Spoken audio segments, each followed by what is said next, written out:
Time to do some grilling, doo-dah, doo-dah. Time to do some grilling, doo-dah. I should probably season my grill first. Let's do that. Welcome back to another episode. It's your boy Gabe. As you can see, we can't start grilling yet. We need to season our grill. Now you're wondering, Gabe, why do you have to do that? Well, you have to do that, one, because it helps last longer when you season your grill, especially something that's cast iron like this. Same thing when you're doing a cast iron skillet. You want to season it first because, one, it helps it last longer, and two, it also helps with, I guess, flavor as well, because it helps kind of get rid of that factory smell. So the first thing you want to do is you want to clean it up. One, because it's got that factory residue and some of it's kind of glue, and if you feel it, it's kind of a little sticky from the glue of the tape and the glue of the stickers, and so you want to wipe it down with some hot soapy water.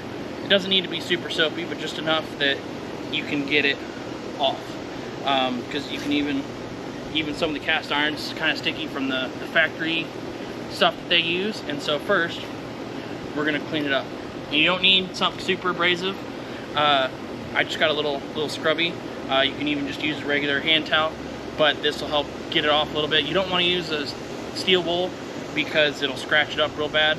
So this is nice and soft, and so it'll be easier to scrub everything off, and it'll help get that glue off too.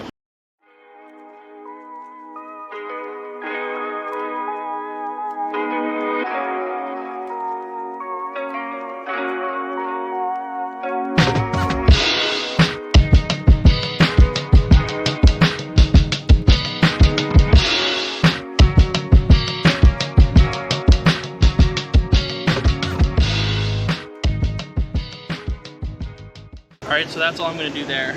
And like I said, I'm just doing the cleaning, the cooking surface itself, because I don't need to get too overzealous with it, because this is the part that I'm concerned about. This is the part where I'm cooking the food.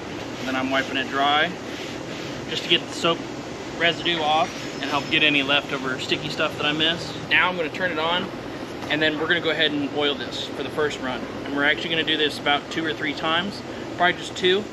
And then we'll be able to use our grill. Now for this, you just want to use regular oil, vegetable oil, or you can even use canola oil.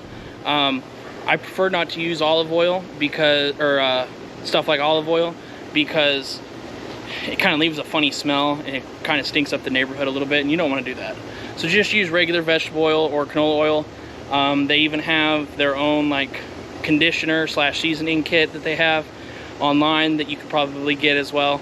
But if you don't feel like doing that, then regular oil or canola oil. And you don't need all of this, you just need enough to cover it once. And so I'm gonna let this get a little bit warmer, and then we'll get started. All right, so our grill's starting to warm up a little bit. Let's go ahead and do this. And all I'm gonna do is just a nice light layer for the first go round. And then I'm going to take a dry towel, nice dry clean towel, and just kind of rub it around, okay, and then just a little bit more.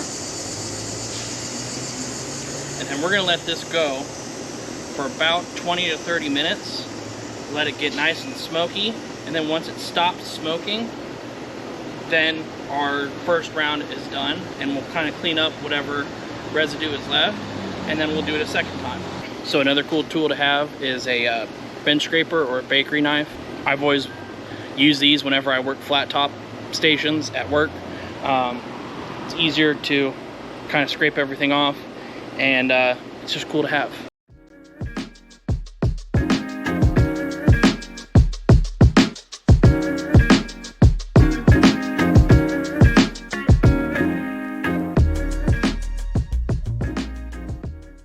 So note to self: don't leave the oil bottle too close to the new grill, or it will melt a little bit. So we're gonna let this guy cool down. But we're getting there. We're still smoking. I'm gonna give it another like 10 minutes, and then we're gonna shut it off and just kind of let it cool off. And then once it cools off, we'll add more oil to it. But in the meantime, let's not melt bottles. We're we're just about done smoking. I'm gonna go ahead and shut this guy off.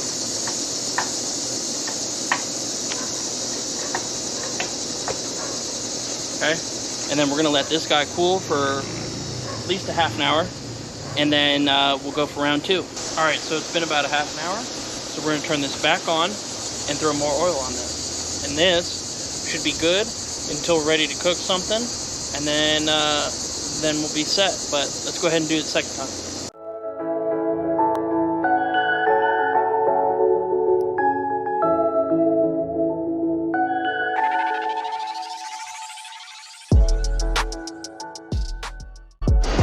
So periodically kind of wipe up the excess oil.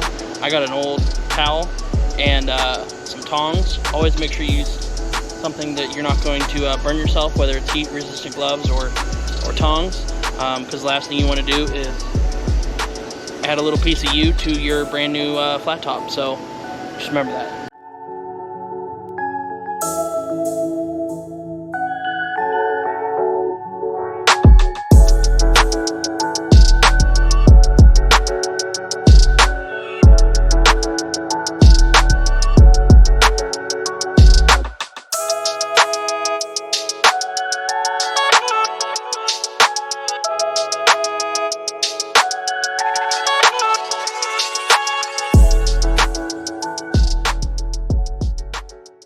Alright guys, well there you have it.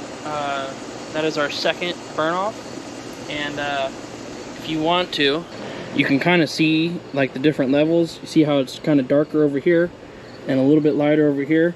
So that's your cooler side, and it kind of works its way over to where it's hotter, and it helps when you're cooking certain things. When you need things to not cook so fast, they can kind of sit down here in this area, and then if you need things to get a nice hot sear, you can cook it in this area over here.